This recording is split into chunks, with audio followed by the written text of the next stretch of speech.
Hello दोस्तों, क्या आपने कभी सोचा है एक स्टॉक जो एक टाइम 1400 रुपए के प्राइस पे ट्रेड कर रहा था वो अचानक से 100 के नीचे कैसे गिर गया। एक ऐसा नाम जो इंडियन हाउसिंग फाइनेंस के सेक्टर में किंग माना जाता था, आज अपना नाम बदल के सर्वाइवल की लड़ाई क्यों लड़ रहा है। जिस स्टॉक की आज हम बात करने जा रहे हैं वो है सम्मान कैपिटल, जिसे पहले इंडिया बुल्स हाउसिंग फाइनेंस के नाम से जाना जाता था। आज द मार्केट डिकोडर के क्रैश टू कैश सीरीज के फिफ्थ स्टॉक में हम इस स्टॉक के इनसाइट्स के बारे में जानेंगे और देखेंगे कि क्या ये स्टॉक वापस से अपना सम्मान पाने का दम रखता है। इस वीडियो में हम इस स्टॉक की सिर्फ हिस्ट्री ही नहीं बल्कि फ्यूचर पोटेंशियल को भी देखेंगे, तो बिना स्किप किए बने रहिए। स्टॉक को समझने के लिए इसकी हिस्ट्री समझना बहुत जरूरी है। 2018 तक ये निफ्टी 50 की एक लीडिंग हाउसिंग फाइनेंस कंपनी थी, जिसका स्टॉक प्राइस 1400 से 1500 के बीच में ट्रेड करता था। इनके डाउनफॉल की कहानी स्टार्ट होती है सितंबर 2018 से, जब आईएलएफएस की क्राइसिस स्टार्ट होती है, जिसने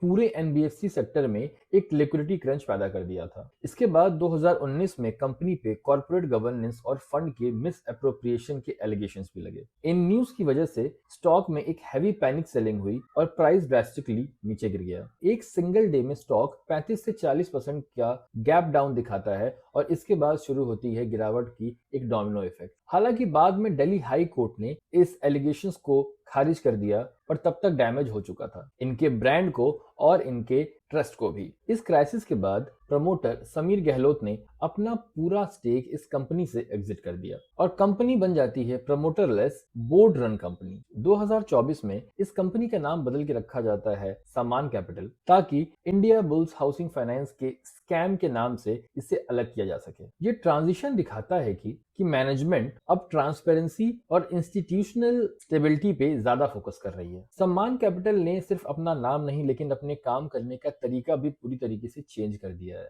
जहां इंडिया बुल्स का मॉडल था होलसेल लेंडिंग, जहां पे ये कॉर्पोरेट्स को बहुत ही हैवी लोन्स देते थे, वहीं पे अब इनका जो नया मॉडल है वो पूरी तरीके से रिटेल लेंडिंग में आ चुका है और अफोर्डेबल हाउसिंग के लिए छोटे लोन्स देता है। पहले ये ऑन बैलेंस शीट मॉडल, यानी पूरा लोन अमाउंट कंपनी अपने पॉकेट से फंड करती। इसमें रिस्क बहुत हाई था, क्योंकि अगर सिंगल बिल्डर भी डिफॉल्ट करता था तो इनके मार्जिन्स पे, इनके प्रॉफिटेबिलिटी पे ये बहुत ही हेविली इंपैक्ट करता था। आज के डेट में इनके प्राइमरी प्रोडक्ट्स हैं लैब और अफोर्डेबल हाउस, और नया बिजनेस मॉडल है एसेट लाइट को लेंडिंग मॉडल। यानी कि इस मॉडल में जो फाइल्स की सोर्सिंग है, जो बिजनेस की सोर्सिंग है, वो तो सम्मान कैपिटल करता है, लेकिन जो ये पैसा लग रहा है ये 80% बैंक्स की तरफ से लगता है और सिर्फ 20% ही सम्मान कैपिटल को देना पड़ता है। और इसमें बड़े बड़े बैंक्स हैं जैसे axis bank, ICICI bank and SBI. अब इस मॉडल का फायदा क्या है? इस मॉडल से कंपनी का रिस्क कम हो जाता है, क्योंकि मैक्सिमम पैसा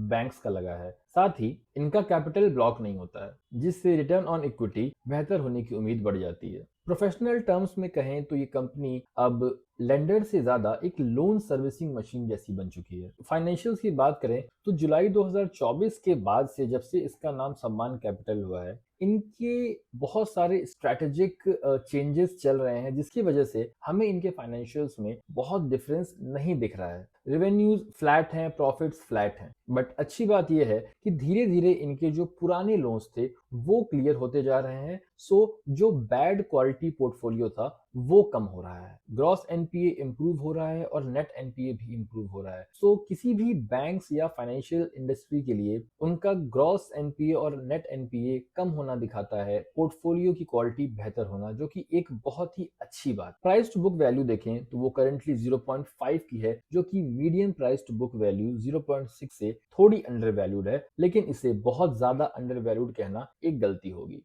लेकिन असली चेंज तभी देखने को मिलेगा जब आने वाले क्वार्टर्स में इनका रेवेन्यू, प्रॉफिट, मार्जिन्स और इनका ग्रॉस एनपीए, नेट एनपीए सारे पैरामीटर्स अच्छे परफॉर्म करते हुए दिखे। अगर टेक्निकल चार्ट्स की बात करें तो टेक्निकल चार्ट्स पे स्टॉक एक लंबे कंसोलिडेशन फेज में है। लोअर साइड पे 100 से 120 का स्ट्रॉन्ग सपोर्ट दिखता है। रेजिस्टेंस की बात करें तो 210 से 220 का लेवल को ब्रेक करना इस स्टॉक के लिए बहुत ही क्रूशियल रहेगा, लेकिन वो तभी होगा जब इनके नंबर्स हमें बैलेंस शीट में दिखेंगे। हालांकि डीआईआईज ने इसमें एक अच्छी खरीदारी की है, सो ये एक ट्रस्ट दिखाता है इंस्टीट्यूशनल इन्वेस्टर्स का इस स्टॉक के लिए। बट ये स्टॉक इतना ज्यादा क्यों गिर गया? इसका सिंपल रीजन है, इंडिया बुल्स पे बहुत सारे एक्विजिशंस लगे थे। इनके ऊपर 2018 में जो पीआईएल डाली गई थी वो इनके लिए बहुत ही ब्रूटल साबित हुई। लिक्विडिटी मिसमैच एक बहुत बड़ा रीजन बनी स्टॉक के लगातार गिरने के, जहां पे इनके पास शॉर्ट टर्म फंड्स बहुत कम पड़ गए थे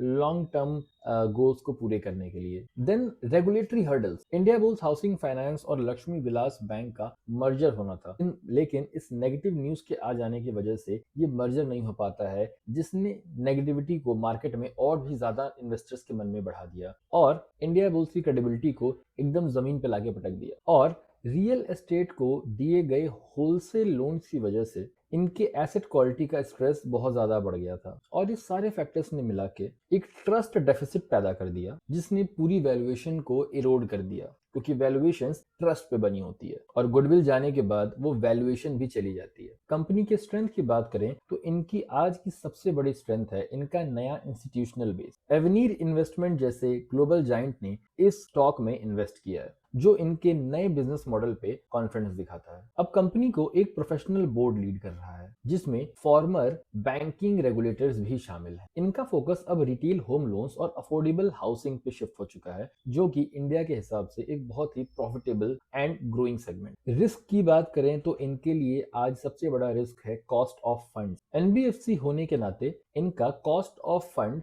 बैंक्स के कंपैरिजन में बहुत हाई होता है, जो इनके मार्जिन्स को अफेक्ट कर सकता है। इसके अलावा हाउसिंग फाइनेंस सेक्टर में एचडीएफसी और बजाज जैसे जाइंट से मिलने वाला कंपटीशन देखने लायक होगा। अगर हम एक कंक्लूजन की बात करें तो सम्मान कैपिटल एक टर्न अराउंड की कोशिश कर रहा है, पुराने बैगेज को हटा करके एक नई प्रोफेशनल टीम और एसेट लाइट मॉडल के साथ कंपनी आगे बढ़ रही है। क्या ये स्टॉक अपने पुराने हाइज को रिक्लेम कर पाएगा? ये इनके आने वाले क्वार्टर्स की एग्जीक्यूशन पे डिपेंड करेगा। अगर इनका प्रॉफिट लगातार तेजी से बढ़ता है इस नए सेटअप के बाद फॉर द नेक्स्ट से 6 to 8 क्वार्टर्स, सो हम ये एक्सपेक्ट कर सकते हैं। लेकिन जब तक ये सारे पॉजिटिव स्टेप्स जो हैं वो अल्टीमेटली प्रॉफिट्स एंड रेवेन्यू और घटते एनपीए में रिजल्ट नहीं करते हैं, तब तक ये एक्सपेक्टेशन थोड़ी चाइल्डिश होगी। इन्वेस्टमेंट के पहले अपने फाइनेंशियल एडवाइजर से जरूर कंसल्ट करें। अगर आपको ये एनालिसिस पसंद आया तो वीडियो को लाइक करें और द मार्केट डिकोडर को सब्सक्राइब करें। Thank you so much.